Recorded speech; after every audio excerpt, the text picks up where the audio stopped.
Домбыраның құрылысы. Домбыраның басында 2 құлағы болады. Және мойнында 19 пернесі бар. Кеудесі үсті қақпақ, асты шанақ. Және қағат жеріміз қорғана, ол жері әдейі қатты жасалады.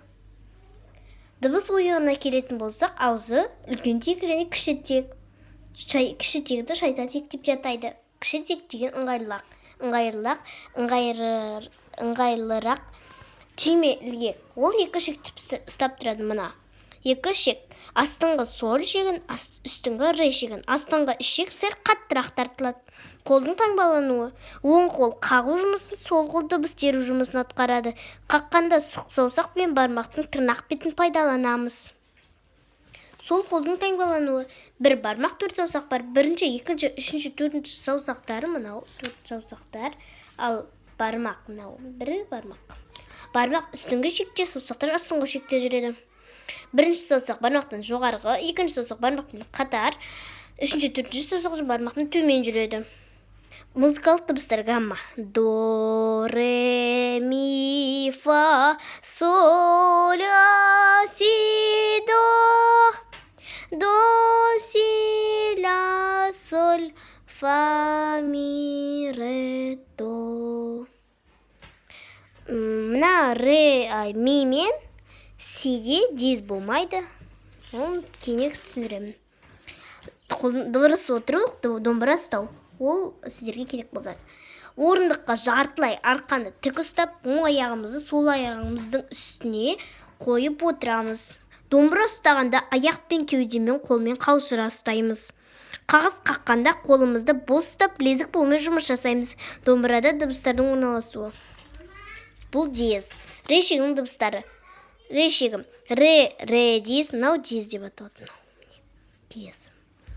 Ми, фа диез, соль диез, ля диез, си, до диез, ре диез, ми, фа диез, соль диез, ля. Соль шегінің дыбыстары.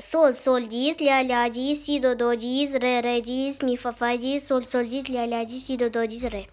Мына миде ре диез болмайды, оны ре диез, ми, фа деп кетеміз. Миді айтпаймыз. Және сиді айтпаймыз. Және мына өлеңді үйренетін боласыздар. Біз өмірдің гүліміз. Сеңгір көктен нұрын төккен, ортақ біздің күніміз. Жайнап өскен, жайдар өскен, біз өмірдің гүліміз. Тыныштықта нұр құшақта бақыттымыз бәріміз. Балдостыққа, жолдастыққа шақырады әніміз.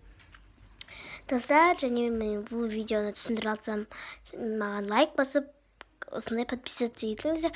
Сіздер маған комментарийға жазыңдар, күйдің заттарын үйреттіңізші деп, домбыра қалай тартады, оны да көрсетіп жаза беріңіздер.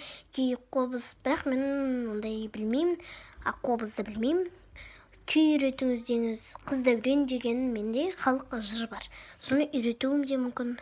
Жарайды, осы видеоны каналға жазыл, және қоңырауша сілтемені бас, сол сілтемені.